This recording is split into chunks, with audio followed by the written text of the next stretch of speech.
T.J. Hooker returns next week at this time. Now a special presentation. Please support the Word Balloon podcast by going to patreon.com/wordballoon. Become a part of the League of Word Balloon listeners. That's patreon.com/wordballoon. Kingdom Come is 4 separate issues, 48 pages apiece. It was an all-immersive kind of lifestyle for me. It blew people away. I mean, this was the most sought-after book there was. This was something very new, very different. No one had seen anything like that at that scale before. It was amazing. I never thought from anything that people would still be talking about this book 25 years later. There were voices and lightnings and thunderings. This was my dream.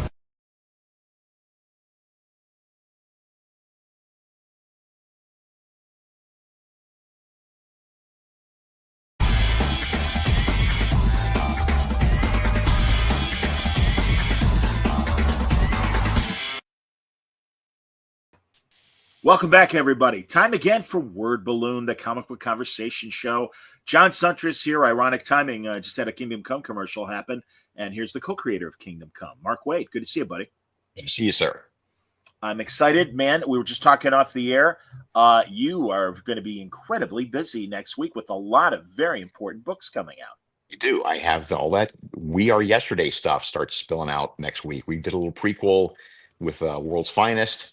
And this has turned out to be an amazingly complex but understandable story. The logistics of it have been crazy because I'm working with 3 different artists on 3 different books in different times, and everybody's working at a different schedule. So it was always having to have a spreadsheet in front of me at all times to know who's available, who's in this team, what character have we used here, what have we not used here. And everybody's been accommodating, though, even though every once in a while, even with all the planning, we had to call up Travis or Clay or somebody and go, I know you drew Boy Thunder into that shot, but we kind of need to take him out. So I understand. The We Are Yesterday, yes. And here, for instance, World's Finest 38. Part 1 that came out this week, right? Yes. Okay, excellent. And then next week is Justice League. Right. There you go. And there we go. Absolutely, man. No, and we saw in the last Justice League issue the betrayal of Airwave. Yeah, sadly. Yeah. Bummer.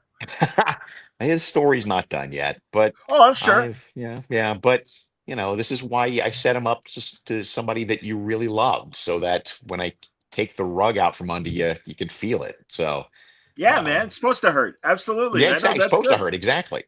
Oh, but it's been a lot of fun. I mean, the story, for those uninitiated, and why would you be, 6-part story. The idea really sprang from the fact that World's Finest and Justice League come out about a week apart, and World's Finest is set a little bit in the past, but it's still in continuity. So I've wanted to do some sort of crossover for a while. And then we had 2 months coming up where Dan was off doing something else, and our regular World's Finest artist was off doing something. And so in order to make those books special, I thought, well, I don't want anybody to look at those like they're fill-in books. Because they're not. What can we do to really goose that up and get some attention? And so that's where the We Are Yesterday storyline started. And from there, we knew we wanted to do some stuff that tied in with the All-In initiative that DC's been doing and the Dark Side Omega Energy stuff that they've been doing. And I've always had a good take on Grodd. I really love that character. Yeah. So, and it was my editor, Paul Kaminsky, who said, Legion of Doom, Legion of Doom, Legion of Doom. So you make your editor happy. That's your job. Job 1 is to write the story. Job 2 is to make your editor happy. And it all came together. And again, we've got Chris Cantwell co-plotting the World's Finest Annual with me with Dan McDade. We had Travis Moore doing the Justice League issues. We have my God, I can't believe I was just talking to him. Man, if only we could edit this. If only we could edit this crap out. I can't read the small type. I'm sorry, Mark. I'd try and help you. I've only worked with him for like 14 months. God, it's a senior moment. These happen now, right? Oh, son, I'm right there with you. Good Lord. Absolutely. I was telling Right. Kelly Sue that this afternoon. No, it's true. It's For Justice League, right? every day is a name I can't. Every day is a new name I cannot come up with anymore, which is ridiculous. For All World's right, Finest we're or gonna go. Justice League? I'm sorry, For World's Finest or Justice League? for World's Finest, and All we're right. just gonna. I'll You know go what? back. We're just gonna I'll look it get up. I'll get it. Yeah. And maybe someone will know in the chat. But Clayton. here. Oh, yeah. Clayton. Yeah, Clayton Yes. Henry. Excuse me. There we Clayton go. Henry. Thank you, Ken Jesus Kramer. Christ. Yeah, well done, Ken, man. thank you. Ken, you're a split second too late, but thank you. Clayton, I hope you're not listening. And if you are, I apologize profusely and will remind you that I am significantly older than you are. So there you go. Well, they look great, man. Again, DC gives me early Yeah. access, and no, it's a great start. And yeah, it was inevitable with this size of the Justice League. You got to do the Legion of Doom. That's good. Yeah. Come on. I mean, it is a challenge. There's every DC hero is available here, so you got to have menaces big enough to, guys who can take big swings and really hurt the league, and that's a good combo. And that leads into other big stuff. It's going to be a perilous but big year for the Justice League. That's cool. And within the Legion, within Legion of Doom, much like the Justice League, will we see new Legion of Doom members that haven't been there before? There is one. There is one that Chris Okay. Cantwell came up with, a sorceress that I really like. His name for her was Pythoness, which is actually, as Captain Cold says, what's the deal with snakes? And the answer is it's not snakes. It's actually an Old English word for sorceress. Oh. And that's so her demeanor, her dress, her speech pattern, and so forth. She's pretty cool. And the reason she's part of the group when we haven't seen her before was a really interesting take on stuff too. I cannot tell you how helpful Chris Cantwell was on all of this stuff. If people have not been reading this Challengers of the Unknown series he's been doing, you're really missing out. It was really good. I'm so happy for Chris. I mean, I knew him from his TV stuff. *Halt and Catch Fire*, I think, is a great series nobody talks about unless you were really into it, and I was. And I mean, I've loved his Star Trek stuff. He knows what he's doing, and his Marvel stuff has been great, and now his DC stuff is great. So now, way to go, Chris! And of course, all his creator own stuff. No, I'm really happy Chris is as comfortable as he is in comics, and another great voice. Yeah, me too. I'm with you, man. And I don't think we're done working together. So that's good to hear. Hope. Outstanding.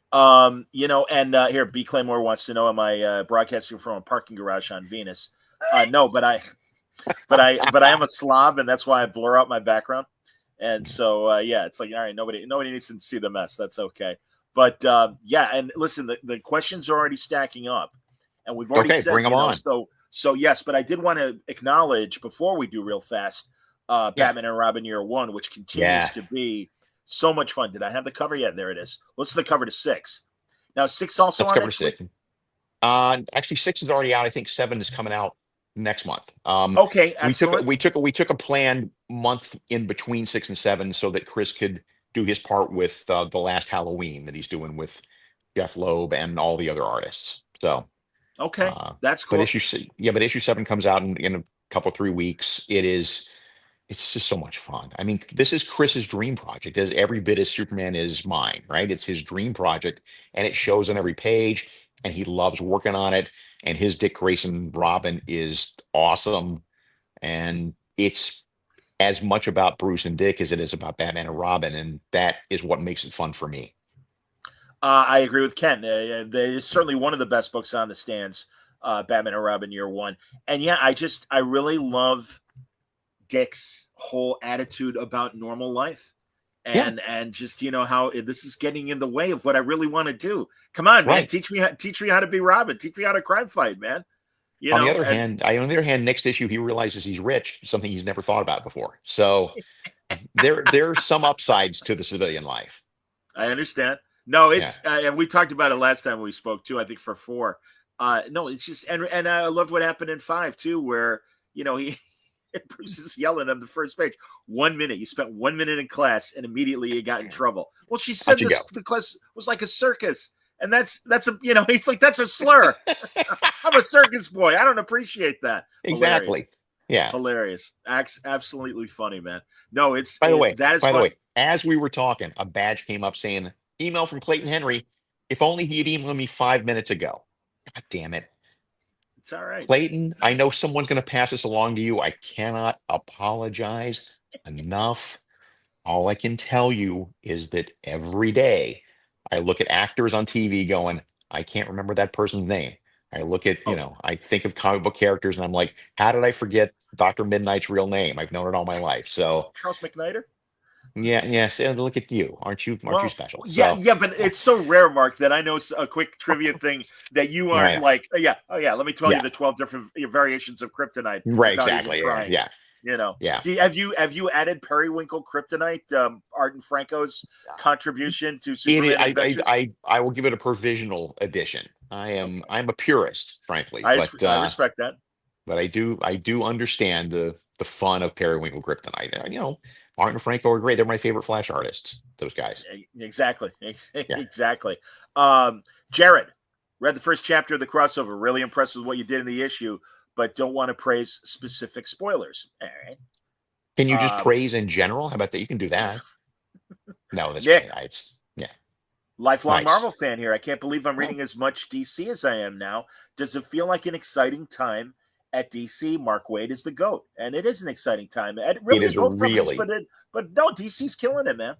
They really are. I mean, I have, I've been working there for 40 years, and I have never seen this level of integration, participation, communication.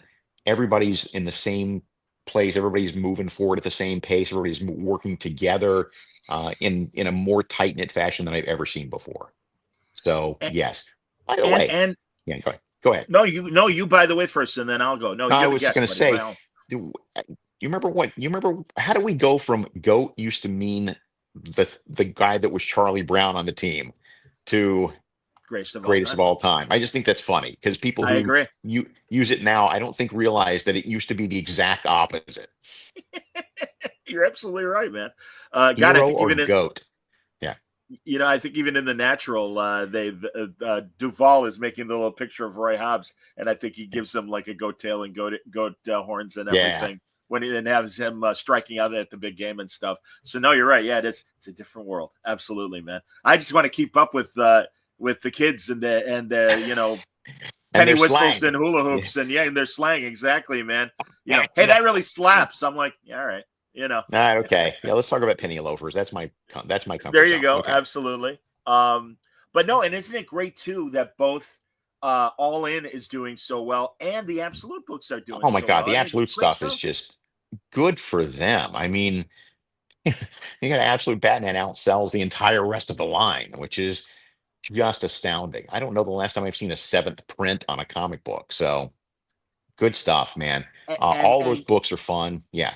Yeah, no kidding. Really, I'm going to talk to Lemire soon about Absolute Flash, and I'm arranged to talk to Dennis about Martian Manhunter and Al Ewing about Green Lantern and everything. So yeah, no, I'm excited. Great stuff. Here we go. Let's see. Bug Catcher Mark, not to be confused with our guest. Okay. Your chapter of the Summer Superman special was so great. Very excited for Action Comics. Really excited. Did we talk about Action Comics last time I was on? I don't even remember. I don't either, but feel free.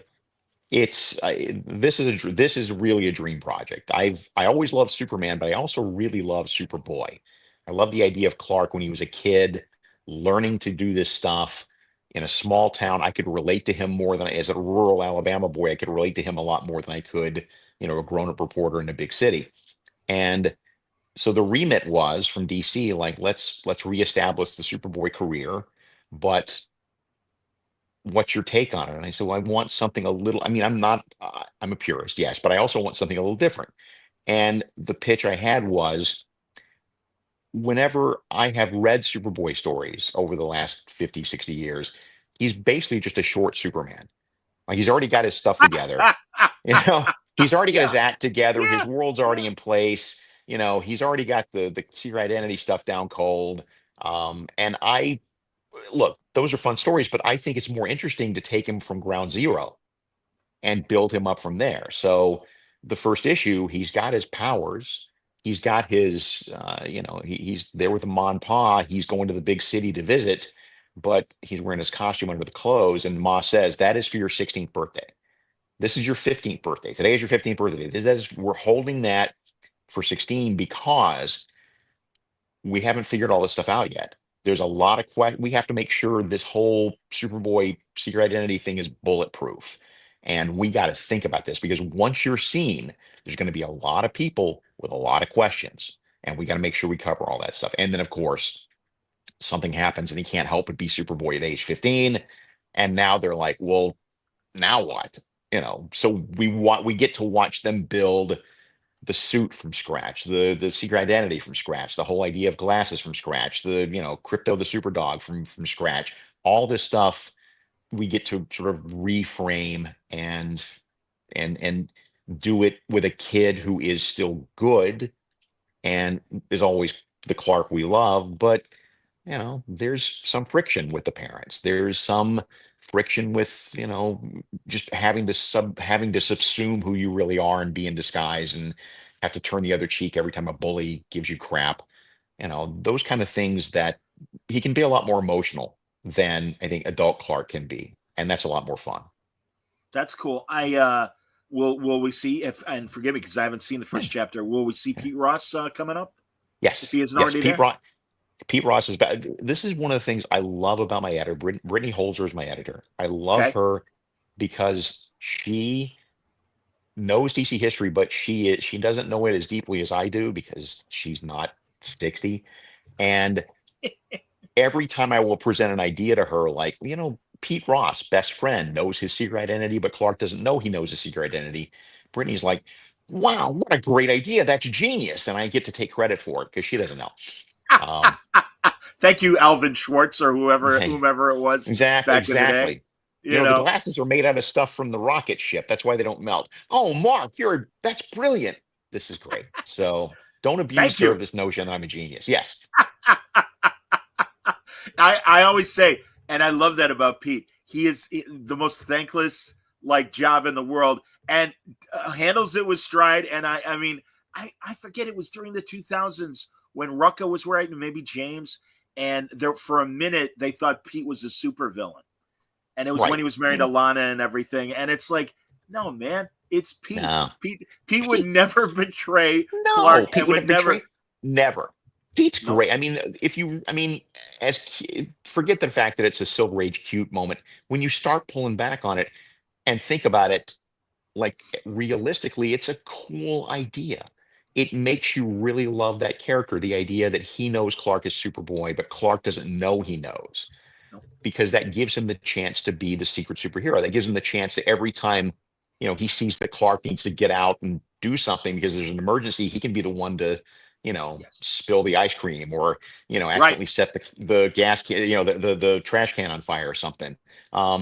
And I love that. I really love that about Pete. Yes, there's those elements we'll be able to pull forth. Yes, and reestablish and kind of dust off and make new again. That's beautiful, man. Ken Kramer wants to know if your action run will be limited, or will you be the main writer for the foreseeable future? For foreseeable future. No plans on me going anywhere. Wow. And Slott is coming on Superman very shortly. Yeah. And actually, I think, come to think of it, I mean, this is got to be, other than the time we did the Action Weekly comic, it was back in the day, and this is the first time Superman hasn't been the star of Action Comics forever. Wow. So that was an inspired play on Paul Kaminsky's part. So I love it. That's fantastic. Justin wants to know, did you always want to write Darkseid? Did you think JLU could last a while? Love your writing. Thanks. I did. I mean, there's not a whole lot of the Fourth World characters that I love, and that is not a slight on those characters. They're great characters, Orion and Mr. Miracle and Big Barda, and they're great characters, but I don't have any real sentimental attachment to them because I didn't love them when I was a kid, and I grew up understanding, oh my God, Kirby's a genius, but I didn't know that when I was 10 years old. So I don't have that same emotional attachment to them.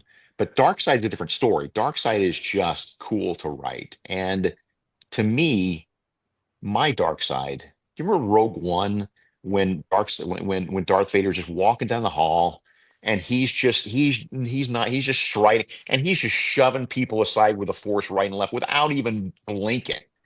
That's my dark. That's my idea of dark side. Dark side just moves like a force of nature.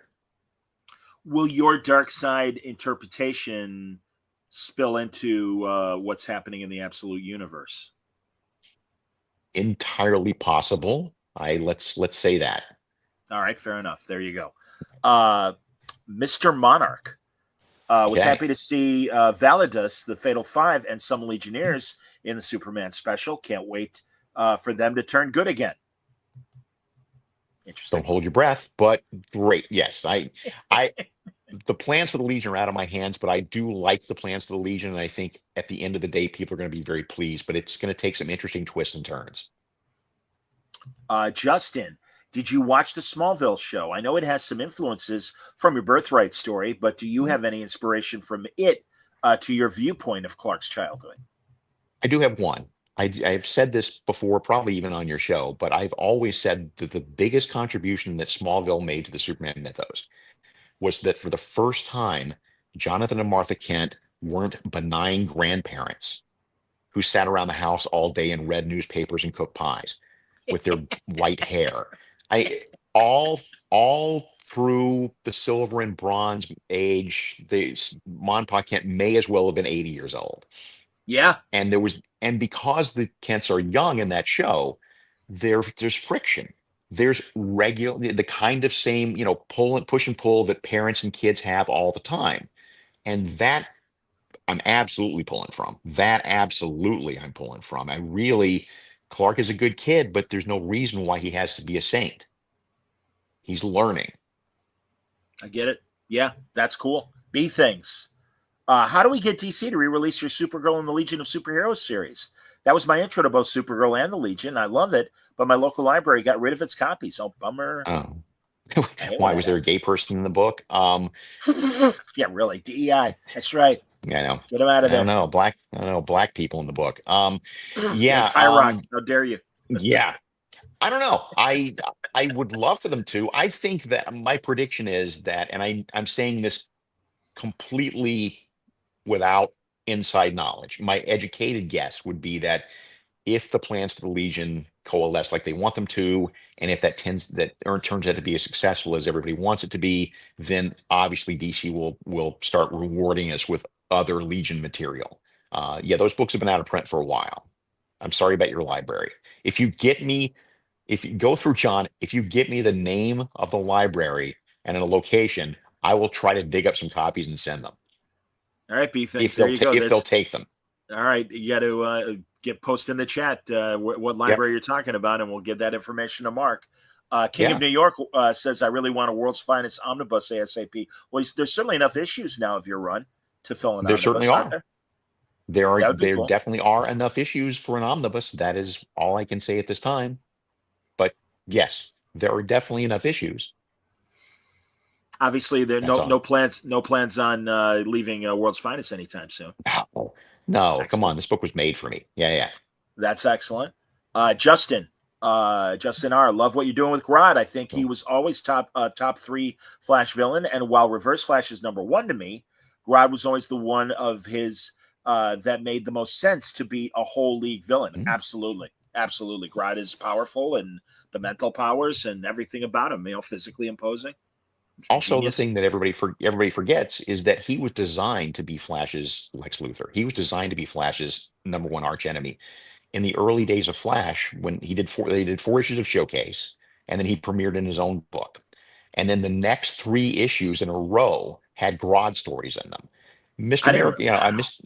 Mirror Master, you had to wait every few months, or Captain Cold would show up every once in a while, but Grodd was like there 3 issues in a row, clearly trying to make that happen as his number 1 supervillain. And I think there's something there.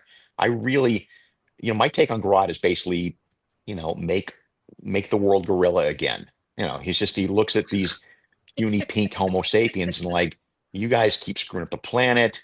You're stupid. You're feeble. We should be running the place. And so that's his ostensible motivation for his actions in We Are Yesterday. Keyword is ostensible, but yes. Interesting. Let's see here. MP. Really excited for the new history of the DCU. how do you go about deciding which different versions of the same story / event? For example, Batman Year One or Zero Year? Good question. Boy, let's talk about this. Yeah. That has been a fun challenge. I finished issue 2. We're diving into issue 3, and it gets even more. It gets get more and more complicated as you go, right? But so the way we're doing this book is, I don't know if anybody saw the history of the Marvel universe that I did a couple of years Someone ago. mentioned it, but go ahead. Yeah, so it's up. It was, it was illustrated text up front, like the old Marv Wolfman, George Perez history.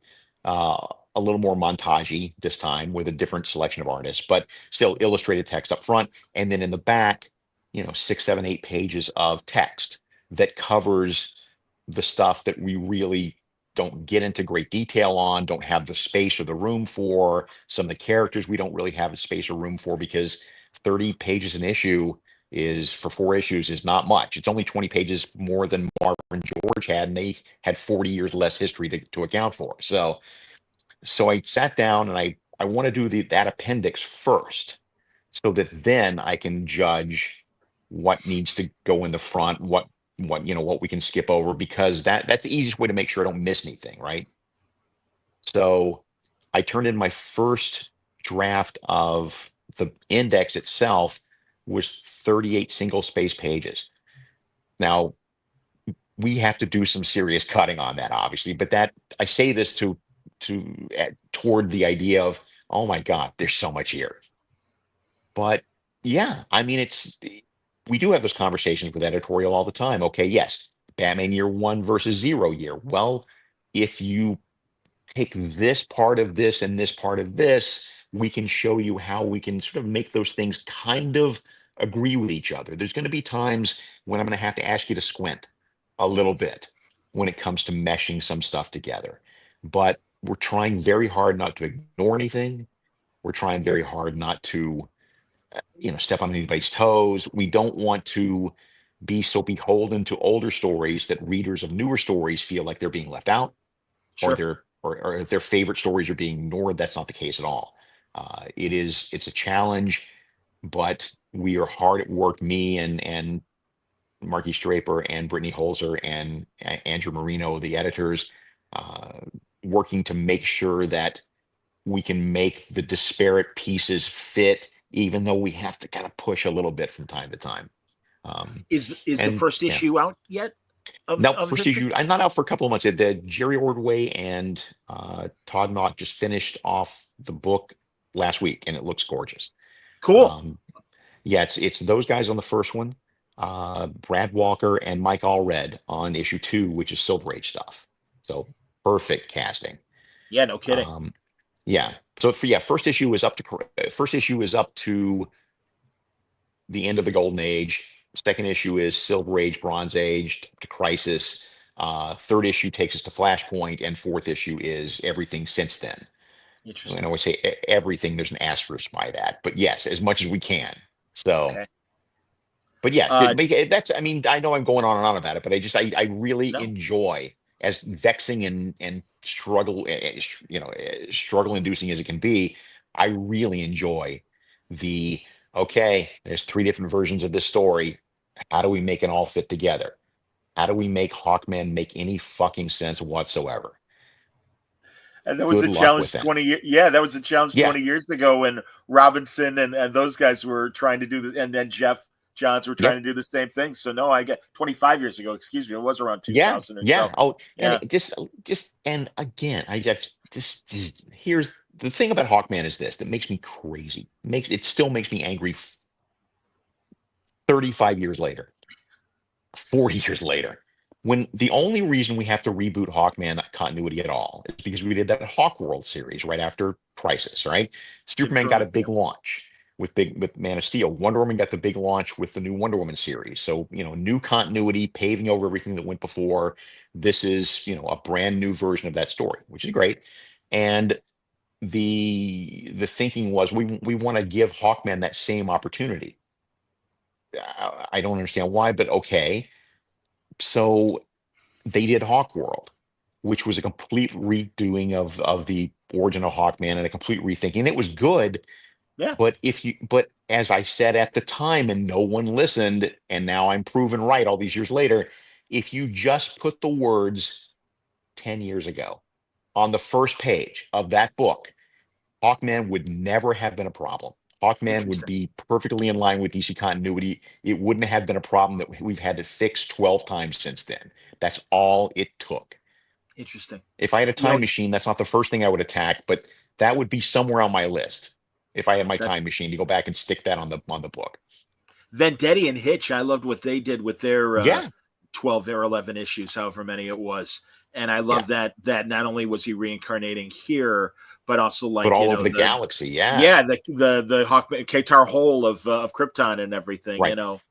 Yeah, good That's stuff. Good it's stuff. really good stuff. But making it all fit is A a challenge. challenge. I'm hip. I'm hip. Don Lenza wants to know if the Kents were the best of Smallville, what did they miss the mark on? That's a good question.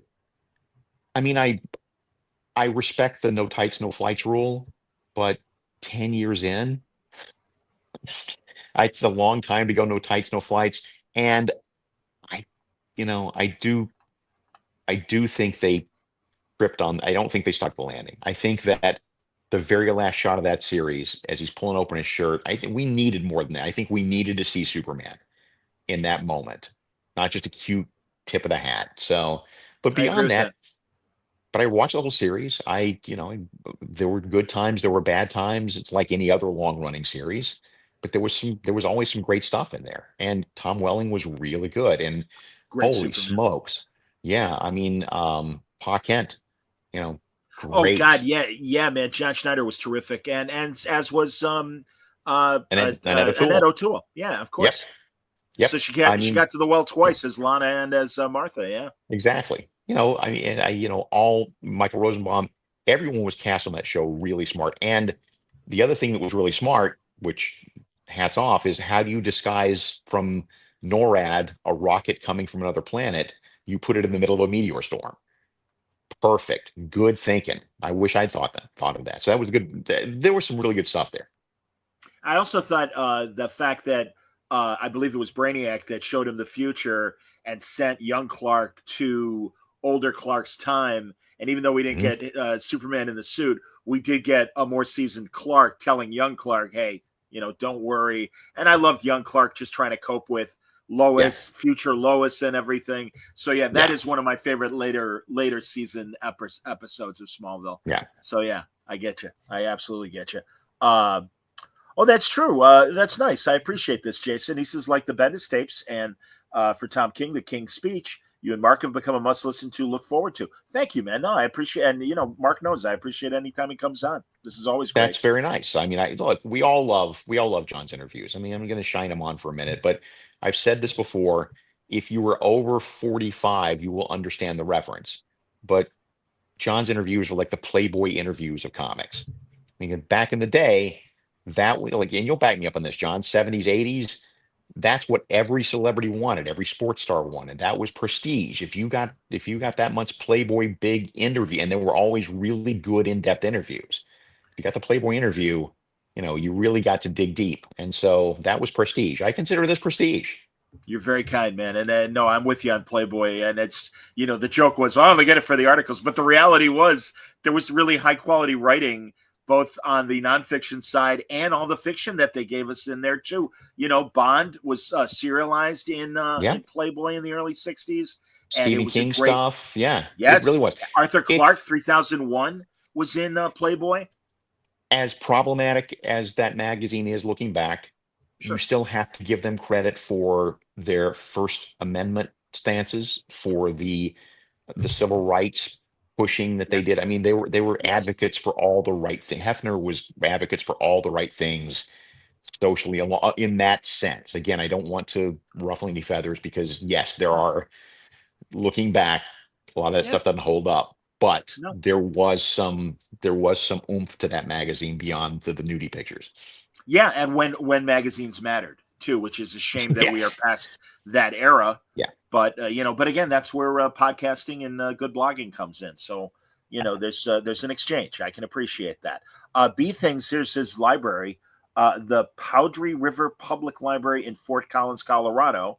I think they got rid of all their copies for being old and worn out. Well, that's a good sign if people are wearing out the books. That's good. And the moral majority wasn't coming in just stripping books out of the library. That's good. Um, yeah, I don't, because I'm on the iPad, chat is limited here. So, John will, send that information to John. John will send it to me, and I'll Yeah. get them some. Well, ask them first before you get to John. Ask them if they want copies. If they do, I'll be happy to send them out. And Jacob has a library as well. I guess the Long Beach Public Library in Long Beach, New York. Okay. He can 100% guarantee that any Legion Comics sent will be put into circulation. I guess he might work there or knows the people that do. So that's cool. I can look into that. My storehouse of comps is small, but these are good causes, and I really, libraries were so important to me as a kid, and I'm sure you. Yes, absolutely. And I appreciate how libraries are reinventing themselves as information centers, and also the new media that they involve themselves in. I mean, I can only speak to what I'm seeing in Chicago and suburban Chicago, but yeah, it's like, it doesn't just have to be checking out a book and everything. I mean, they really they're showing their vitality and then reason why they need to be there. And I hope I hope nothing happens to change that. No, creative centers too. I mean, I think the LA library around me has 3D printers for rent, that you can come in and use. I mean, Yep. That's any sort of learning. That's great. And again, librarians, if there are any of you out there listening, you are the front lines, and I have so much admiration. Go librarians. Yeah, indeed. As Charlie Lewis is saying, absolutely, man. Yeah. Ken wants to know if you, for the DC, the new history you're doing, have you thought about a way to reconfigure Justice League Year One in the current continuity? Yes. We will be using the origin that Jim Lee and Jeff Johns came up with Cyborg there, although Cyborg then doesn't stay with the team. As that we're using that origin, but we're not using a lot of the continuity that was in that Jeff run after that. But Jim Lee's the publisher, so maybe we should do that version. But I thought he was there's a talking way. I thought he was talking about your. Oh, yeah, Did you do a Justice but League Year One? we're talking about when Jeff and Jim Lee did their Yeah. of the No. Justice League. I understand. Right. Yeah, And I did, yes, E52. I did. And so I did JLU Year One. So I think so we did figure out, I did figure out a way to make all that stuff mesh. I'm just saying we have to put, this is an example of having to pull from slightly different sources and try to make everything that mesh together. No, I get Does it fit perfectly? No, but it fits as good as we can make it fit. I can appreciate. Yeah, the last stories I'm going to retcon are my own, for God's sake. Yeah. That's like when Tony Isabella did like the 1,000 or I forget how many like greatest comic stories of all time. And I remember, and again, I love both of these guys. But like Jerry Conway's like, I got 2 stories in there. Tony, you got 5. Really, Tony? Really? And it's like, hey man, Tony wrote it. What are you gonna do? It's what are you gonna do? Choice. That's all right. Justin, back to the Grodd talk quick. I think if the next writer treats Grodd, the way Tom King treated Bane in his long run, that writer could put Grodd at number 1 as far as being a Flash villain. I think so. I don't know anybody who's ever written the Flash who doesn't love Grodd. I really don't. I don't know anybody who actually writes superhero comics at DC who doesn't like that character. So I predict a big future for Grodd coming up. I know what happens to him after Justice League Unlimited, and it's quite the switch up. Excellent. Very cool. King of New York. Hey, Mark, speaking of Superboy, do you think you might do any stories heavily involving Connor Kent? It's been a while since he's had a really seminal run. Yeah, other than obviously what they were doing with him in action recently. Yeah. But what do you think of Connor? I like Connor. I really Carl Kiesel, gave us Connor, and that was great. I mean, that was a long time ago. The Reign of the Superman story. And I like the character, but we've talked about this before. There's that dividing line between nostalgia and now. There's that dividing line that every single person listening to this podcast has of the characters they loved as a kid and the characters they like now. And there's a lot of characters I love now that I'm happy to use in Justice League that are not from my youth, but the ones I have the most affection for are the ones from my youth. So I think Connor's a great character, but so it's not like I don't want to use him. It is that I don't, because I don't have the passion for that character. I would rather someone else who has that passion take that baton and run with it. I don't want to stand in the way of somebody who has a really good take on Connor and be selfish about it. It's less about, oh, new characters don't like them. It's more about, no, I don't, if I'm not passionate about it, please let that character be in the hands of somebody who is really stoked. Some Okie dude just wants to let you know he's a big fan of Kingdom Come. Thank you, is sir. Cool. First Justin R. This is a good one, man. Seriously, you guys do my job for me with these kind of questions. What do you think of a character like Toyman? I saw in an interview, he thinks it might have even been with me. Philip Kennedy Johnson said he was a hard villain to write. Do you agree, or do you have a take on the Toyman? And I guess which Toyman, as far as the old man, Wilfred or whatever his name is, and what's his real name, Mark? Winslow Schott. Thank you. Yes. All right, that's your payback Shot. for when I had Charles McNair at the tip of my tongue. So it's cool. But yeah, as opposed or the kid that's the newer Toyman too. Yeah, Jack B. Nimble, that kid with the middle guy it was in the Legion of Doom with the spiky joke, gesterish. Yes, with that crown, with that weird that jester kind of crown. Yeah, Superman. Yeah. There's a way to make all that stuff work. Hey kids, I'm going to tell you a story of the past. So Marty Pasco, our mutual friend Marty Pasco, God bless him, did a run on Superman in the 70s, and his first villain out of the box was the Toyman. And all of the stories with the Toyman before this had been very benign.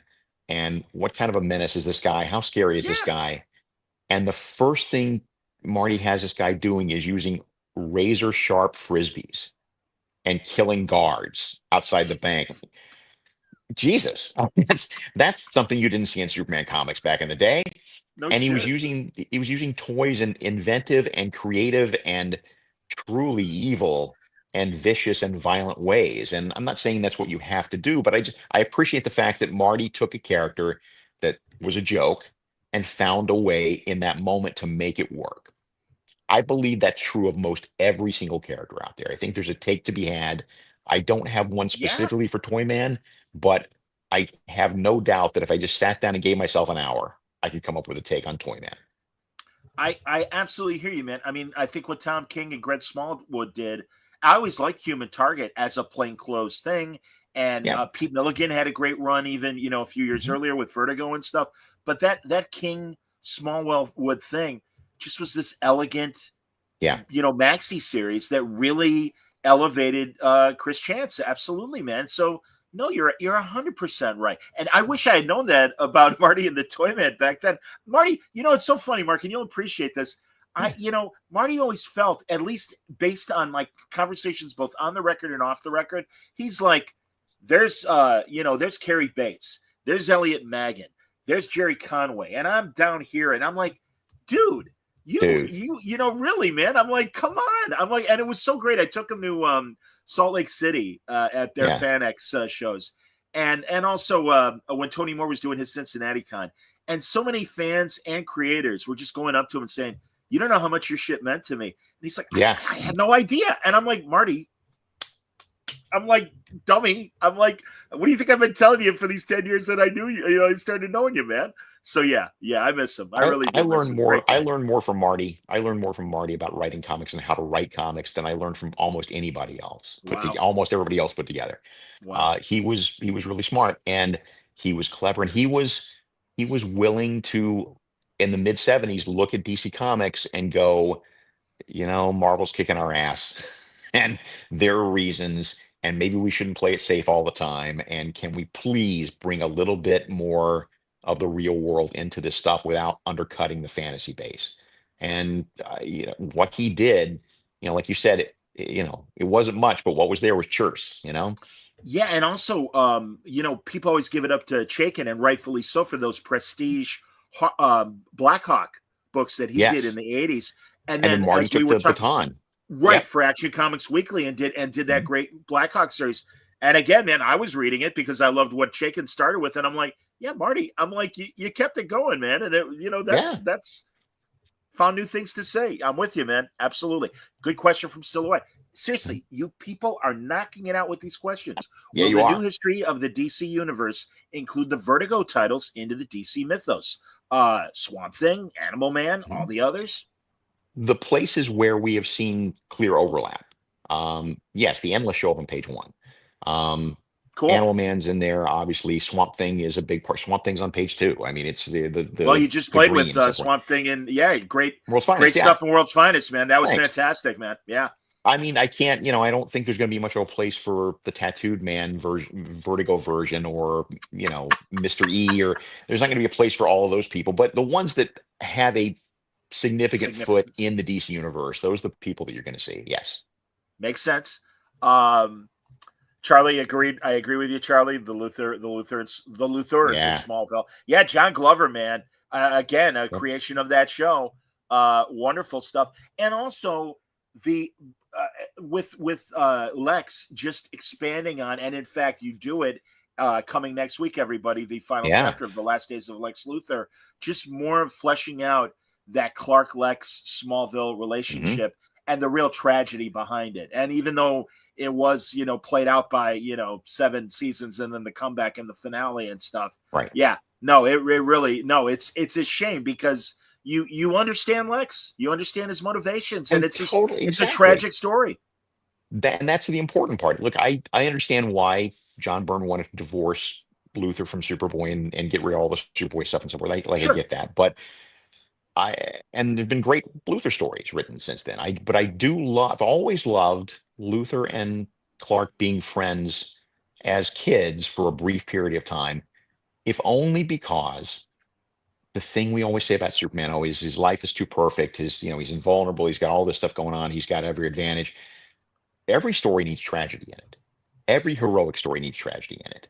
And so this is why I like the fact that Clark, I tend to think that Clark knows Krypton to some degree. I mean, he wasn't old enough to remember everything, but I don't like the fact that Krypton was as distant to him as he has zero memory or feeling about it or anything, because you lose the tragedy of Krypton being dead.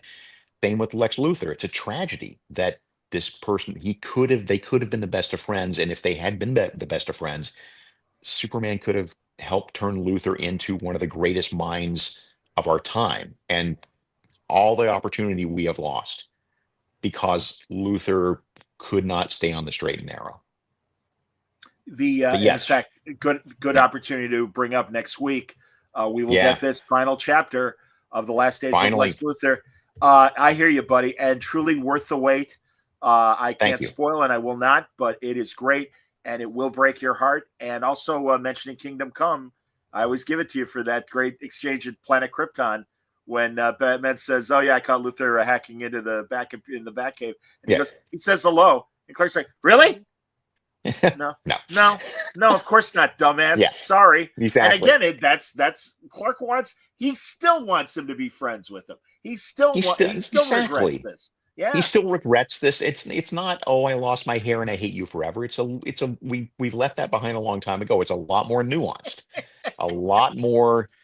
I mean, I can really sell you on the reasons why the Luthor Superboy split, the Luthor Clark split as a kid makes sense, and how that informed Luthor growing up. And I've realized writing that 3-issue mini series how much I love writing Lex Luthor, almost as much as I love writing Superman. I could write Lex Luthor to the end of time.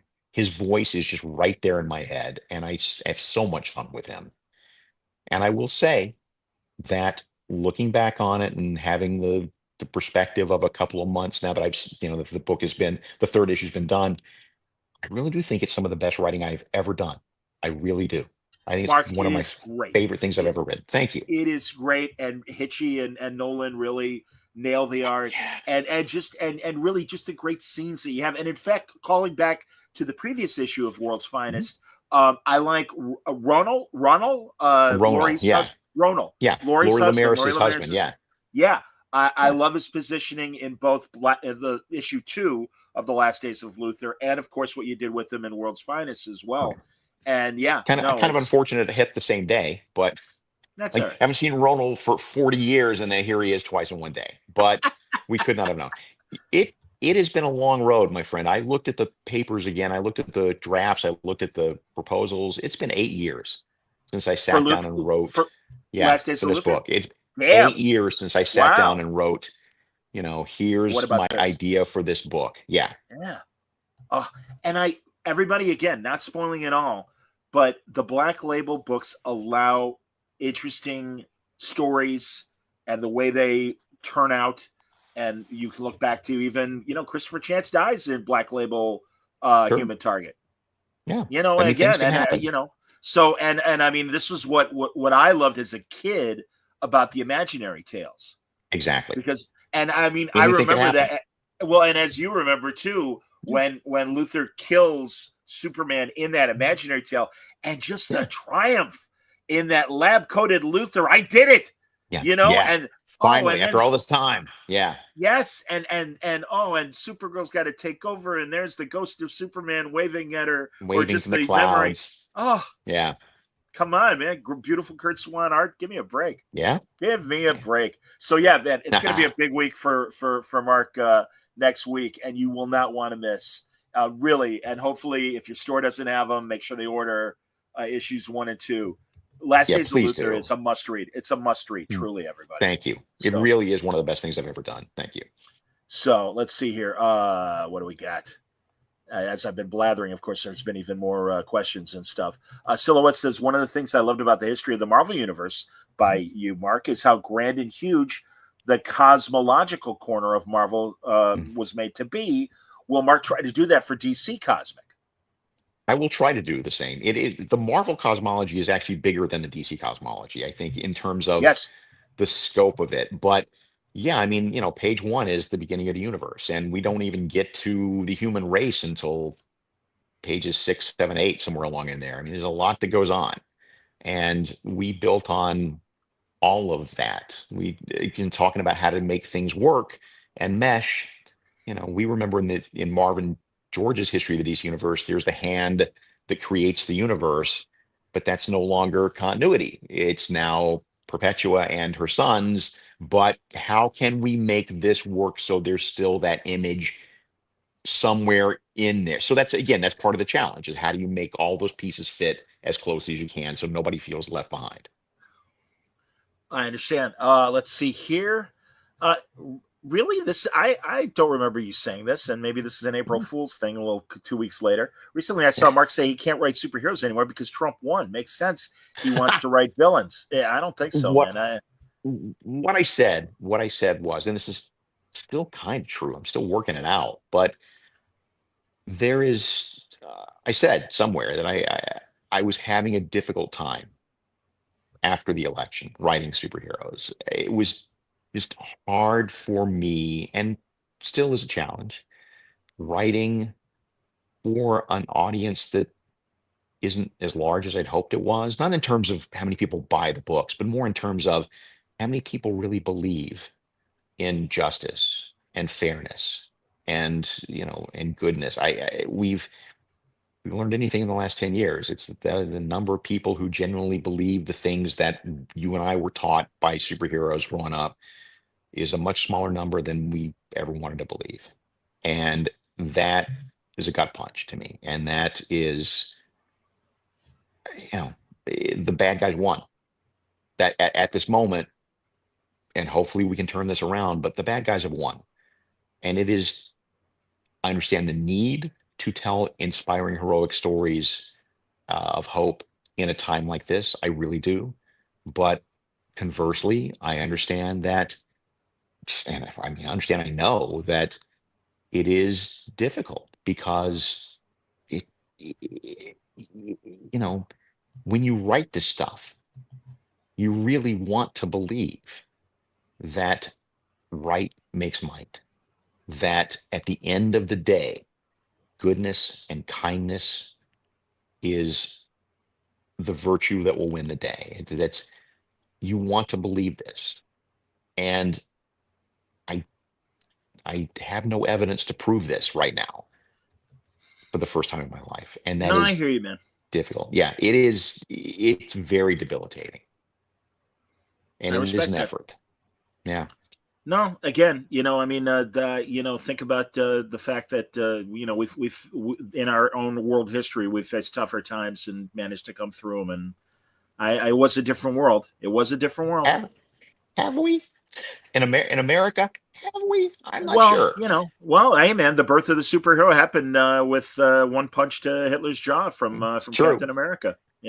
I tell you though, I mean, one of the fallouts of some of this stuff in the last few weeks is that I've turned down a bunch of overseas convention invitations because I don't have any confidence that that I can get back in the country, for God's sake. I mean, it sounds silly, but it's a non-zero chance. More and more people are being arrested at the border who are U.S. citizens, but because we have seized their devices and we see that they have had negative things to say about the administration or what have you, sorry, best case scenario is you got to go back someplace. Worst case scenario is here's your chains, step in the bus. Yeah. And I'm not saying that this is going to happen to me or other comic book people coming in or out of the country. And it's a very, very, very, very, very slim chance that this could be an issue, but it is not a non-zero chance. Based on current events, as outspoken as I have been for so many years on a platform where I have a really big audience, I'm not that important that they should care. But every day now, this, we're reading stories every day of some other person, some innocent person who got caught in the crosshairs, and now they're in El Salvador. Yep. No, I hear you, man. No, that I was listening to Ezra Klein's podcast about that very subject today, so I do understand. Kari, and I'm glad you're saying this, Kari. I agree with you. There's a large burden on your shoulders, Mark. A lot of people look to you for what you've written for inspiration. We're so happy to have you and grateful for what you've given us. It helps. So thank you. Absolutely. You're very kind. Thank you. I really am trying to do my best. I still believe in these virtues, even if so many people don't seem to.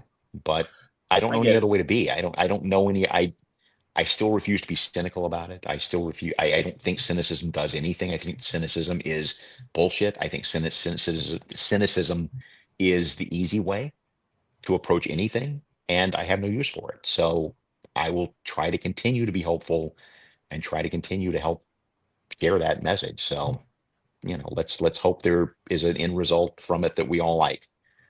All Agreed. Right, give me something less dark. Here we go. Well, your former collaborator on the Fox, Dino. Dean Haspiel, is here. Love your work. Love you, man. Miss you. Love everything you've written. Keep killing it. So there you Dino's go. The best. Dino's the best. We all love Dino. Absolutely. Dino was watching me talk to Kelly Sue this afternoon. So yeah, I hear you, man. He's got nothing else to do but listen to your podcast. That's it. So he's a very talented man. He should be busier than that. I love working with him on the Fox stuff. That was fun. Yeah. Absolutely, man. No, he was just on a couple of weeks ago. So absolutely. Let's see. Oh yeah, good. Some okie dude. Would you like to do more creator-owned work, or are superheroes where your heart lies? I've got a bunch of creator-owned stuff in my hip pocket that I'm just kind of waiting to. And I've had that for a long time. I have done plenty of it. It's just that I've done it over a 30-year period, so it's not as visible, right? I did Empire, Potter's Field, which is the procedural I did for Boom, The Unknown, which is the detective series I did for Boom, Ruse, which I did for CrossGen. All this stuff is Irredeemable. Irredeemable. Yeah, which is I left that out only because that skirts up against the superhero thing a little more closely. But that's true. Yeah. But all this to say, yes, I mean, the trick is that for me, let's put the shoe on the other foot. When people come to me as a publisher, when people come to me with their ideas for comics or their ideas for stories, the first question I always ask is, why is this a comic? Why is this not? Tell me why this is not a novel, why this isn't a screenplay, why this isn't a stage play. Why does this need to be a comic? Yeah. And you have to think about that. And so I've got a couple of things in my back pocket that I've been trying to figure out for years now. They're great stories. They can be told in comics. Any story can be told in comics form, but how can I find a way to tell it that uses comics as a medium to its fullest? That is the challenge. And yes, sometime between now and the time they finally carve my name on a tombstone somewhere, there'll be more creator-owned stuff from me. What's on my Cool. What's on your tombstone, John? I know what's on mine. Do you have any idea what's on your tombstone? I don't know. God, geez, Mark, I'm just happy to be alive, especially for some of the near health scares I've had in the last couple of years. Yeah, So yeah, but no, I hear you, man, and I don't yeah. know. I really don't know, man. I I kind of I like Murph Griffin. I will not be right back. I thought that was a That's a great good one. epitaph on his. I think most of my friends would agree that he didn't think it through is probably the kind of the epitaph on the tombstone. However, I end up dying, it'll be because I didn't think something through. So That's awesome. Oh, and all right, there you go. He says I'll have to find some of those, and I'm only aware of Irredeemable and Incorruptible. thank you. Listen, man, if you can find in the because I don't think they ever collected it, even after Marvel got cross-gen and everything. Mark's run on Ruse with Butch Guice was just great. Thanks. Oh, and Butch was terrific to work with. Yeah, Thanks. I don't think that stuff has been reissued. I know that the Unknown is in print as a omnibus. It's still a small trade paperback. Potter's Field is out of print, but I know you can get copies on Amazon. I can get copies on eBay. So I recommend cool, those. cool, absolutely. Well, Justin, good question. Do you have any ideas for long runs on Green Lantern or Aquaman? And do you have a favorite human Green Lantern out of the handful of them? No, I hate them all. Yes, of course I do. Look, I like Hal because I think there's still, after all this time, there's still parts of that character that haven't really been touched and haven't really been heavily examined. I like John Stewart a lot, and I John's great. I was talking to somebody the other day and just talking about how one of the greatest contributions of the Bruce Timm universe was making John Stewart Green Lantern for most kids in America, which I think is awesome. Aquaman too. Aquaman, I have a bunch of ideas for. And Jeremy, as evidenced by Adams, your recent yeah, World's Finest story too. that's how you can tell. If there's a character who shows up in World's Finest as a guest star, it means that I think I've got something new to show you. That's cool. Justin wants to know what kind of crossover you would do with a DC character or team with a different franchise like Teenage Mutant Ninja Turtles or Star Trek. And do you have some crossover ideas for DC with Marvel characters? I don't have any DC Marvel crossover ideas. I'm sure I could come up with some if I thought about it, but because that has always been so out of reach for most of our lifetimes, I never even really thought about it. Now, apparently, it might be in reach, but nothing like that. In terms of crossovers to other franchises, I don't really have anything like that in my back pocket either, other than the one I tried to sell, and one licensor said yes, and one licensor said no, and it killed me. I I'm a big Doctor Who guy, not the old Tom Baker stuff. Which That guy? was before my time. Oh, Tenet? Tenet's my doctor. Tenet's great. Absolutely. Yeah, Tenet's Tenet's great. great. But I have always contended that Mr. Peabody and Sherman is I completely believe that Mr. Peabody is a Time Lord. And Yeah. so I actually got the Doctor Who people to sign off on this. It was the Peabody and Sherman people who said, Oh, Jay "Oh, Ward we don't people. really see it." Boo. Are you Oh. kidding me? How many people under 50 even know who these characters are? Why can't we use this to introduce them to a new audience, for God's sake? But you do you, Jay Ward Company. So Hi, Mr. Waid. There's my Walter exactly. Tetley Sherman. You know, There you go. you know, absolutely. That's someday anyway. It is so awesome. Bill Scott, who voiced Mr. Peabody, that's his normal voice. Have you ever heard those outtakes of Yes. it's Yes. Paul Frees and Bill Scott Mhm. and William Conrad? William Conrad is losing his mind with this great high-pitched laugh that is so un-William Conrad, because of course he was the narrator. But you hear Bill Scott like, come on, we have to get back to this. And it's totally Mr. Peabody. It's totally him being Peabody. I know. I love William Conrad's laugh because again, it's a basso profundo voice. Yes. And then when he cracks up, he laughs like a little girl. It's great. Yes. Yes. God, he's one of the greatest. Have you ever listened to the Suspense episode 3 Skeleton Key? Of course. My God, yes, the rats. Yes. If it's hard to recommend a lot of old time radio to today's audiences because a lot of that stuff doesn't hold up. But if you can find online, if you can go on YouTube or something and find an episode of Suspense, which was a radio show in the 40s and 30s and 40s, I think 40s was the heyday. It ended in 62. Yeah, you're right. It was that and Johnny Dollar were the last two Hard to radio shows. imagine, 62. Yeah. But there's an episode called Three Skeleton Key. And it is one of the scariest things you'll ever hear on radio. It is just creepy beyond belief. There's that. My three favorite, I don't know about you, I'm going to say my three favorite radio broadcasts of all time are that, The Thing on the Four-Ball Board. I know that one. Is that X Oh minus my one? God. Is that Look X at minus it's one? Dimension X? it's no.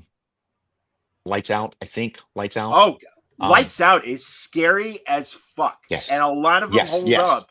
And Arch Obler was and Willis Cooper, the two Yeah. geniuses behind it. No, I mean, yeah, that was. I mean, Bill Cosby did the great bit about Chicken Heart and everything, but no, Yeah. there's a lot of really scary Lights Outs. Go ahead. It's called The Thing on the Four-Ball Board, Fourble, which is apparently a thing used around oil derricks. Okay. It's a creepy ass episode. And then one of them, and I think it may have been Suspense, did The Cold Equations by Tom. God damn it! Somebody who's know you- listening, tell me. But The Cold Equations, a classic science fiction story written by a guy whose name other than the fact that it's Tom, I totally blanked on right now.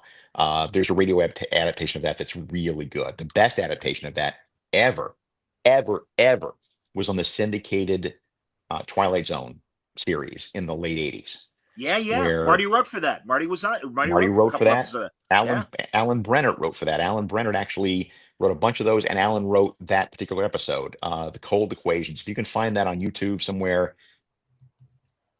terrific 22 minutes. Tom Godwin, thank you, King of New York. There you go. There you go. It's a classic science fiction story for a really good reason, and don't let anyone spoil it for you. But John, do you know the story or not? Cold Equation? Yeah. Oh, yeah, absolutely. Okay, man. yeah, okay. I was going to bring up another one because every Yeah. Halloween, I always bring up my favorite old-time radio shows that I think are still effective. Great Yeah. sci-fi one, Donovan's Brain, especially Yes. the Orson Welles version, but any version Yes. you find, two-part suspense. Brave New World, the Aldous Huxley Is story. really no kidding. Disturbing. Yes. And it Yes. was, on the one hand, it was great because television was starting to really happen in the 50s, but it killed radio drama here. And it's a Yeah. shame because the sound got better. I always say Gunsmoke sounds like somebody time traveled to the 1880s and opened a Yeah. microphone and just started recording. Because again, William Conrad, I always say Conrad is like the Spencer Tracy of radio. I'll give you Was that. like radio's Yeah. greatest actor, Yeah, just such gravitas than everything. It's So- coming back to some degree. I mean, more and more scripted podcasts. I think we yeah. talked about it. I did the Doctor Doom one for Marvel, and what a blast! And it was fun to do because sometimes I was working with writers. Sometimes I was working with writers who were very good, and sometimes I was working for writers who were very good, but are not old enough to even have the slightest passing knowledge of radio drama. And so, because my dad brought me into that as a kid, I know Me how too. to write. I know how to write for audio, and it's I'd fun. love to see you do more audio drama. That'd be great. Because I would love to. Both companies yeah. are. I mean, a lot of companies are doing it. In fact, Yeah. Haspiel and Kari are saying there was a Kickstarter for a Lights Out adaptation recently, and in fact, Dean was on my show talking about that last year or 2 years ago. So, absolutely, man. In fact, It Dean is says here fun. the Lights Out graphic novel will also come with selected remastered editions of the original programs on vinyl. Yes, indeed. So, That's yeah. great. There's some really good episodes. Yeah. Yeah, I'm with you, man. No, that's great. And as Radio Dormouse says, no old time radio horror, no EC comics. Absolutely, man. That's Or at probably least inspired That's by. probably the case. I can make an argument that that's the case. I just did a big long. I can't tell you where you're going to see it yet, but I did a big long deep dive essay on the history of horror comics and what led to horror comics, and all the stuff beyond the EC stories that we all know, and all the backstory there we already know. But talking more about some of the other comic companies and why horror comics really became a thing. And I think they're right. I think without old time horror, with their hosts, which was something that EC jumped on, obviously, you wouldn't have any of that stuff. Would you want to do? James points out that, of course, Big Finish Audio has been doing a great job of not only Doctor Who but a lot of other franchises as well. Would you ever want to do Doctor Who audio? Yeah, I would actually. I've got a couple of ideas. I've had them in my back pocket for a while. I, dude, I mean, until Jodie Whittaker got a terrible series handed to her, Yeah, not her fault. Absolutely agree with you, not Mark. her fault. And it's a shame because Chibnall clearly is a fan. I don't know how much of that was BBC pushing editorial ideas, but yeah, man, no, her run should have been great, and it really wasn't, in my opinion. It really wasn't. I mean, and it wasn't her fault. But No. she was a really good Doctor Who, given some really terrible stories for years of terrible stories. Yeah. I wanted to love it because before that, Doctor Who was my favorite show of all time at that point. I mean, I really, every Saturday was the most important day of the week for me as a grown man. Like you were waiting for, why were you waiting for cartoons when you were a kid? It's the same thing with me as a grown man waiting Saturday to see what I can find on BBC. I'm Such a great show. I'm rooting for Ncuti Gatwa, but I think he's been underserved too, frankly, especially after that debut in that last Tenet special. And in fact, was just watching a YouTuber critic say the same thing, that it's like, great debut. And I mean, it's Russell Davies too. And it's like, I don't know, man, I'm just not feeling this combination. And it bums me out. I really wanted to. There's good stuff in every episode, but nothing really.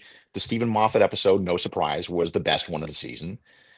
But I think he does this thing that I'm very sympathetic to, where he scatters a bunch of seeds as he goes and figures that it's all going to come together at the end. And he's counting on that stuff coming together because it always has in the past. And sometimes it does not.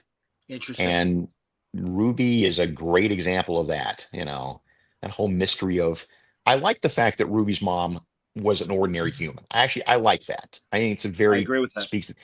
But all the stuff leading up to it and it was like a big team. It was a mystery box, as they, say about J.J. Abrams and some of his stuff that really didn't go anywhere. Fell apart. No, Yeah. No. She's pointing at the street sign. No, she's not pointing at the street sign. That's. If you don't want to know what we're talking about, you're completely baffled. But yes, if you do know what we're talking about, I'm sure you share our frustration. Yeah. Let's take a Marvel minute really fast. Yeah, sure. Daredevil, Born Again, watching it, liking it? Yeah. Yes. I was afraid I wouldn't because I knew it would be pretty violent. But I like Charlie Cox a lot in that role. Vincent D'Onofrio was born to play Kingpin. Oh, yeah. And, the Frank Castle character, great in that. But yeah, I really like the way the season has been this year. Have you watched it this year? Oh, God, yes. Oh, yeah, absolutely. Yeah. And I was worried, given that it was on Disney, I'm like, oh, are they going to PG-13 Daredevil? I certainly hope not. No worries. That has not been the case.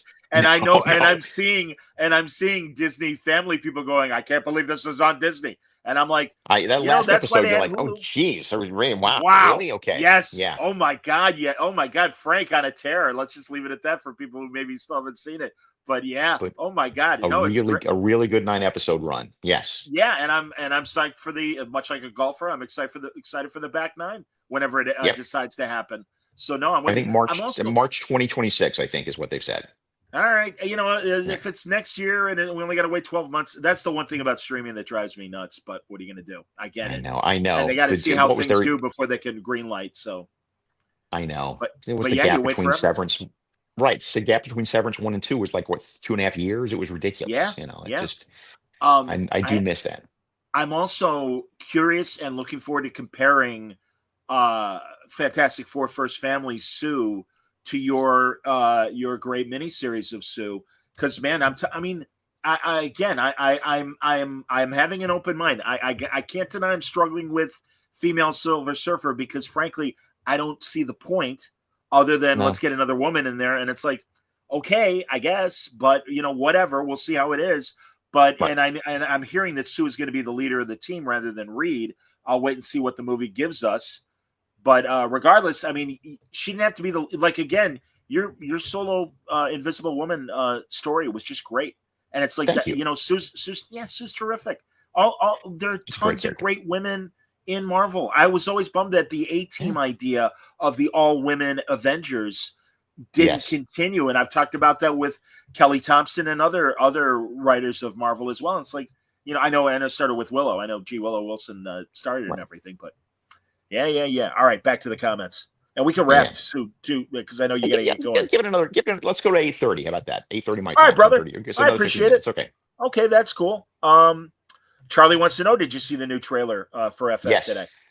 I really dug the trailer. I like the teaser that we saw. I like the trailer. I think the casting is great. I really do. We'll see. I have high hopes, and I love the shadow of Galactus falling over Manhattan. Bigfoot just going through it. Yeah, that's just great. And it's not the cloud that we got in the first two FF movies, which, thank God, what are you going to do? If the Feige does a lot of things right, but maybe the very best thing he does right is he's not embarrassed about the comics ever. No. Justin, do you have some favorite MCU movies? And are you excited for the Avengers, X-Men, and FF to team up in the next Avengers movies against Doctor Doom? Sure. What am I, human being? Yes, I'm excited about this. I think it's going to be awesome.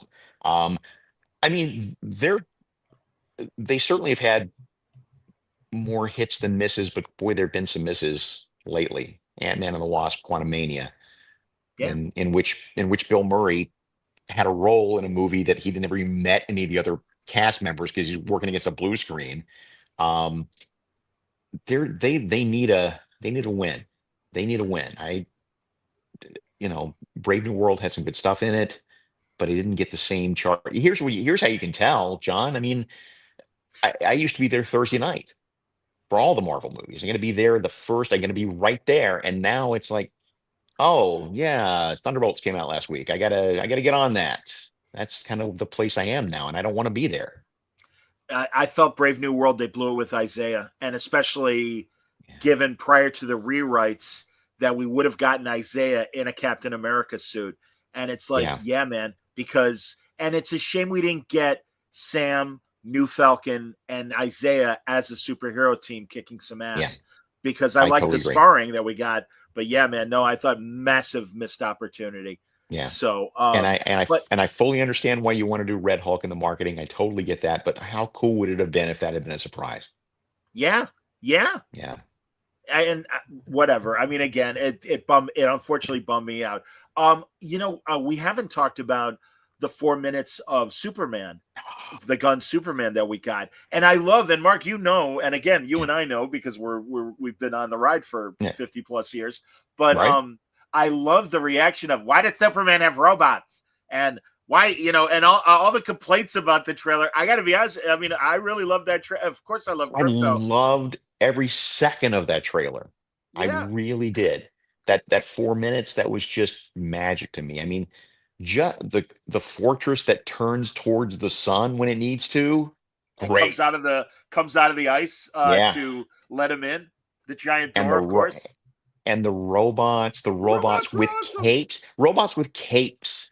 That's the best, with big numbers on their chest. I was so delighted. Yes, that's also Superman, but that is also 30 years of Superman in the Silver and Bronze Age too. Yeah, that is so awesome. My God, and listen, I loved how they were humanoid-looking robots back in the day. Yeah. Sure, that was fun, but no, that's great and everything. And it is.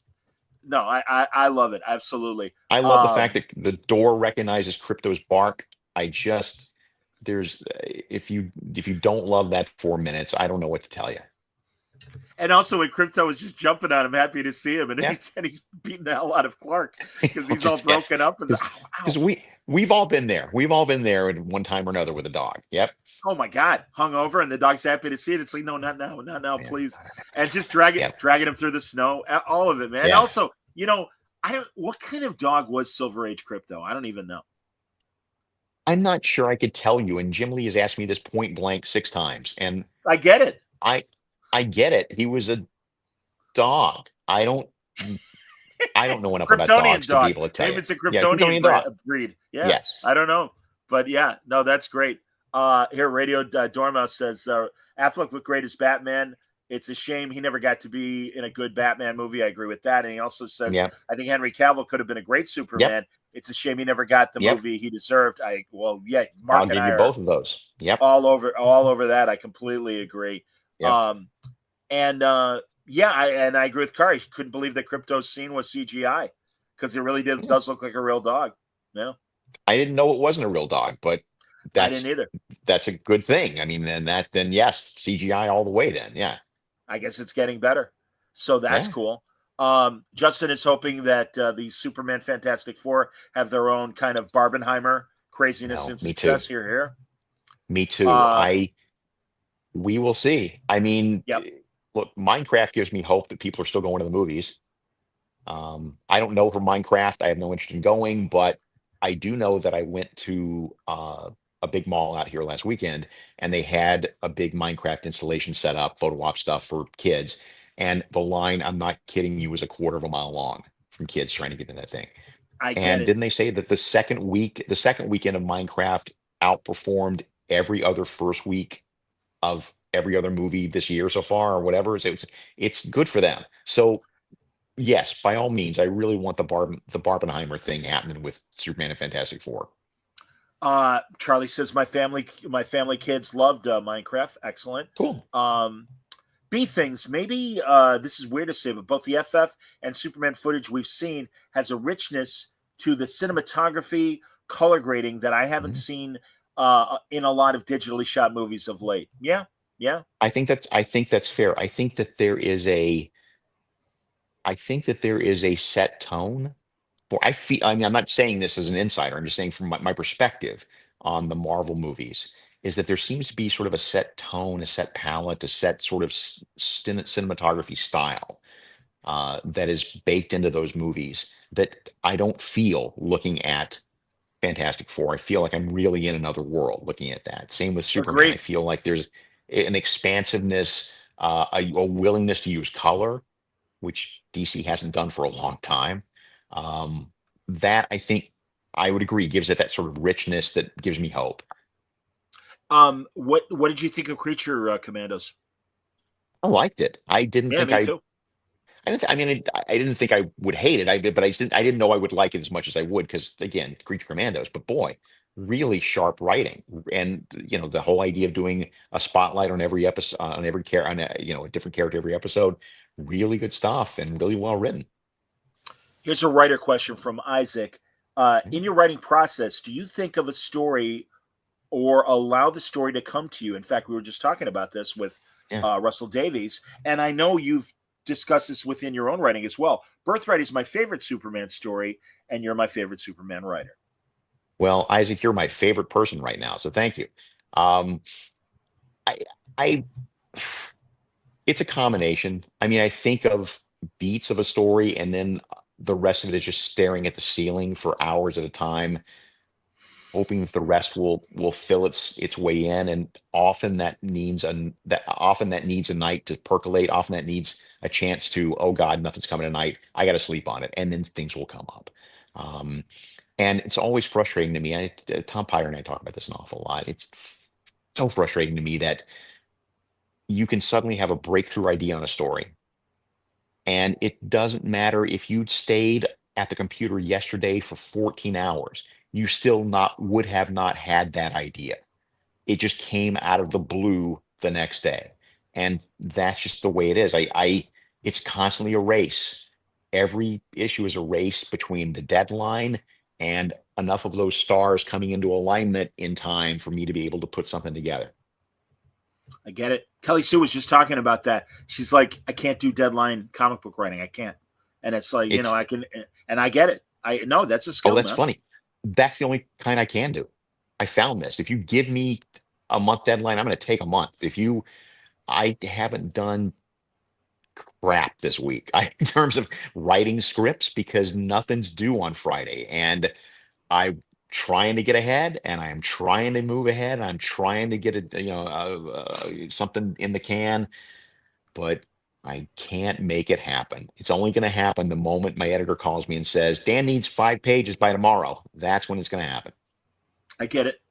Justin hopes, and I'll have a follow-up question to this. He says, I hope we get Lex in his power suit and some awesome fights with him and Superman in the movie. I feel like after Hackman, Spacey, and Eisenberg, it's time for a movie fight of them.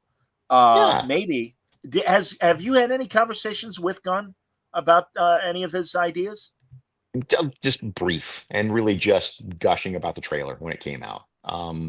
But we will probably have some conversations coming up, hopefully. So yeah, that's a good idea. By the way, you've listed all those Luthors, but you have not listed my favorite live action Luthor, and that is John Cryer. In Supergirl, Yes, I he was agree with you. great. Great He redemption. was Great redemption. terrific. Yes. And just After the Lenny kind of Luthor. Luthor who has murder bots planted in his front yard. I that's an again, my hat's off. John Cryer, if you're out there listening, you are my favorite live action Luthor. I hear you. I agree with you. And Yeah. even in the Crisis crossover with Cryer and Welling was a Yeah. great scene and Yeah. everything. Yeah. No, I hear you, man. Absolutely. And Isaac says, thank you for answering his question. Oh, wait, sorry, there it is. I'm an aspiring comic book writer. I just wrote my first 8-page script. So he thanks us Congratulations. both for our work. So that's very nice. I hope And you yeah, remember. he said, Here's what I hope you remembered, okay? I hope you remember to start the story as late as you possibly can and to end it when it's done and not linger. Those are the two biggest mistakes I see of people.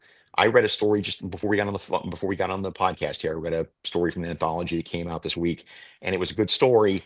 But I got to page 2 and said, "Well, you didn't need page 1. Like you're just telling me something I ooh, already knew."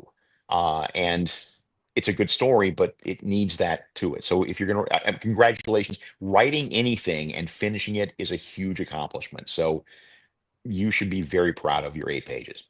Congratulations.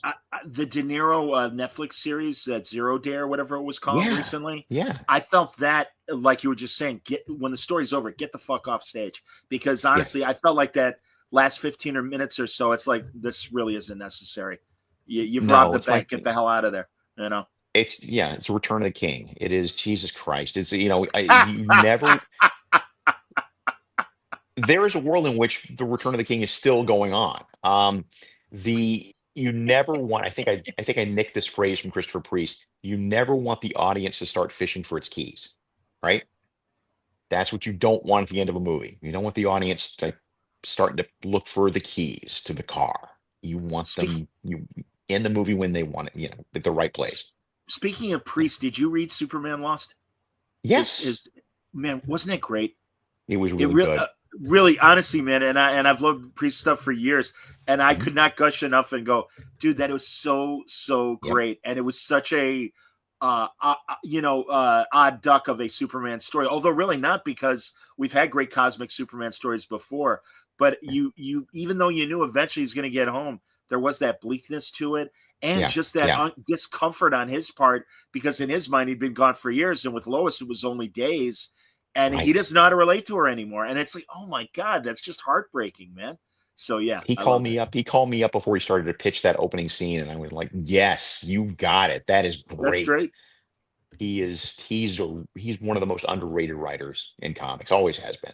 Could not agree more, man. Absolutely. Radio Dormouse says a writer question. Are flashbacks okay? Sure. They're a great tool. Just got to make sure that the distinction between now and then is very clear. Another comic I read recently had a flashback in it for one panel, but you really couldn't tell that when it wasn't set off by sepia tones or coloring effects or panel borders or anything. So yeah, flashbacks are fine. They're That's a cool. fine tool. They're Kelly no Sue bad literally was tools. talking They're about just that. how they're right. They're no bad tools. They're just how they're badly used. That's it. I'm So with you.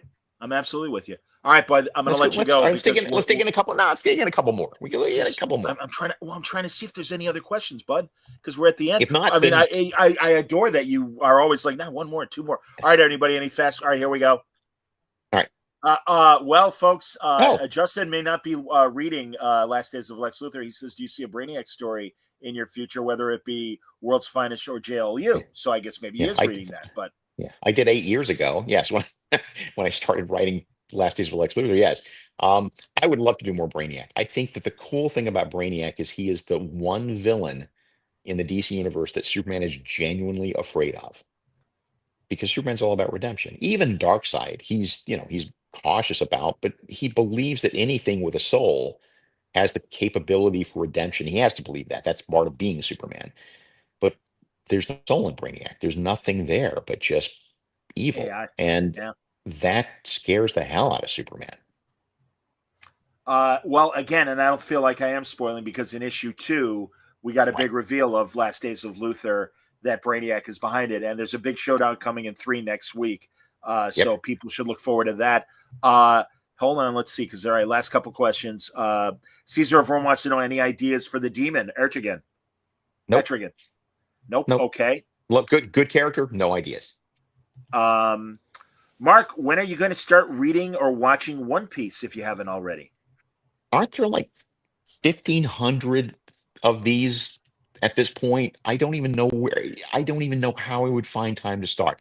Joe Kelly was raving about it the other day because Joe Kelly's kid finally got him to read 1,200 episodes of One Piece. Do you? No. My Superboy editor, Brittany Holzer, sweet thing, said you should read 20th Century Boys, which I'd heard of, but had never read. I have heard of it too. I have not read it. I said, you know what I'll yeah. So went on Amazon to get it. Right. Okay. I was unprepared for the fact that it is 5,000 pages. That it is a stack of book that is 4 feet tall. So I made my way through it pretty quick, but still, I have no idea how I would ever find the time to invest in One Piece, but I probably should. You were saying, I interrupted you. I'm sorry. No, I was going to say, and I was telling Kelly Sue this too. I'm more of an anime, but not really by much, than manga person. And Lazarus on Cartoon Network is the next new series from the Cowboy Beep guy Watanabe. Okay. And I'm enjoying it. And I think that's been really good. And Cowboy Bebop is truly, I think, an amazing anime that, just one season. But I think that's great. But here, back to your questions. Let's see here. Yeah. Things, you're at the keyboard. Tell me how many episodes or how many issues of One Piece I would have to catch up on. You know the number. Radio Dormouse says, I'll ask a quick one. In the comic I wrote that I'm illustrating, I started late in the story on page 1, but then flashed back to the lead's childhood, which a lot of the story is set during. Yeah, that's totally fine. When I say start the story as late as possible, I'll give you the best example. And this is where I learned it. I learned it working on Archie comics.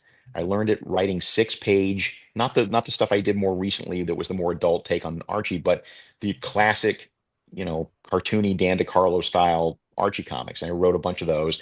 And writing a 6-page story, dude, you got to get in and you got to get out. And the example I always give to students is I came up with a story about them having to hire a female basketball coach for the female basketball team. And they had a bunch of applicants. And then a woman in a wheelchair comes in because she used to be a basketball star. And she's got something to teach. She wants the job as coach. And again, it's a good idea. It's a good hook for a story. And so I sat down and wrote the script. I'm like, by the end of page 1, we've established that they're needing the coach, but they don't know what to do. And then by the end of page 2, she shows up and we're not sure what to do. Geez, do we give the woman in the wheelchair the job of, which is again, 1988. So, obviously the answer today would be, why would you even pause? But 1988, it was a fair question. And I did this. I'm like, I'm 2/5 into my story. That's stupid. So you just tear it up. And panel 1 is, the coach and Mr. Weatherby going, well, we've gone through a lot of applicants. I don't know what we're going to do. And panel 2, here she rolls in saying, here I am. That's what I mean. Start your story as late as possible. Do not give me establishing shot Earth. Panel 2, Manhattan. Panel 3, a bodega in Manhattan. Panel 4, we go in the door and we see somebody in the door. Don't waste my time. Get to the point. Comics is a medium of economy. Comics is that's the coin of the realm when you're writing comics. It's economy. The most information in the least amount of space you can give. So I get it. All right, a couple lightning round questions, James Bunt. Yep. What If or Elseworlds? Which do you prefer? I created Elseworlds, so I'm an Elseworlds band, ride or die. Come on. Gotham by Gaslight, absolutely, everybody. B-Thing says there are 1,125 episodes of One Piece, but the live action show has only 8 episodes, so you could do that. All right, I'll look into the live episode. Roger Vestal, any more Wally West stories that you would like to tell? Not sure. I said no a week ago. My answer today is different, and I'm not sure. Well, keep keep watching the skies. That's all I can tell you. G. Rose says Pluto is a nice place to start. It only has 8 volumes. Pluto 8 was volumes. great. Oh, there Pluto you go. is my favorite manga of all time. Pluto was brilliant. Pluto, I had on my iPad, and I was carrying it around for weeks, and I had a flat tire one Saturday morning, and I had to, and it was like corn on the side, so it wasn't just a pump up job. I had to have it towed into the Volvo dealership, and it was a Saturday. It's busy. It's very crowded. I'm sitting there in the waiting room. Well, and I had a chance to try this Pluto thing. I'm like 4 issues in, and they come and they say, "All right, your car's ready." And I'm like, "No, not yet. Just hang on for a second." I finished the whole thing. I sat there in the waiting room of the Wow. Volvo dealership with my car ready to go, and I couldn't tear myself away from Pluto. I love Pluto. That's outstanding. King of Near says anime for Pluto is great too. Could Justin wants to know, could you have written Flash for as long as you did if it was Barry instead of Wally? I don't think so, because the thing that I shared with Wally is that we were both fanboys made good. Like we were both like we were fans of he was fan of the Flash, I was the fan of comics. We both wanted to be that, and we grew up to be that, and that's our big commonality. And so, all right, my appetite suppressant is wearing off. So All right, if all you right. got a Well, couple, I'm you got sorry, there like was one or one. two There was more, one. but that's it. All right, one last Let's one do one from more. Lego Monster 21. Yeah. Do you have any ideas for a JLU arc that it could include Santa Claus? Because the book that Jeff Parker wrote, The Silent Night Returns, ended with him becoming a new member of the JLU. So I think it'd be cool to see him in the main book. I don't have any immediate plans, but I would refer you to 2002's JLA number 60, where I wrote the story of Santa Claus joining the Justice League. And I am still proud of that story. Outstanding. Outstanding. All right, we're ending on that note. All right, Well sir. done, sir. Go eat. Thank Great you. seeing you. Always a pleasure. You Always know a I feel pleasure. the same. And thank you very much for your time. Great questions, everybody. Yes. We thank Mark for his time. Next week, big week. And I keep wanting to say all our yesterdays. What's it called? The story, the JLU. We are yesterday. Justice We League are Unlimited yesterday. 6, and Last Days of Lex Luthor. So big week next week. Yep. And jump on Batman and Robin Year One, and action, and read more about Superboy and a whole lot more from Mark Waid. Thank you, buddy. You bet. Talk to you soon. Take buddy. care. Take care. All right, I'm taking him out of the screen. Thanks, everybody. Quick reminder that the Kingdom Come documentary will have its Chicago premiere next month, May 10th, on Word Balloon's 20th anniversary. Completely unplanned. I got to tell Sal Abinati, the producer of the movie, that's a great day to pick. I will be there at the Music Box. We will have more details about that showing coming up in the days and weeks ahead here on Word Balloon as we get closer to that May 10th date. So thanks very much, everybody, for watching and listening. Until next time, everybody stay safe, stay happy, stay healthy.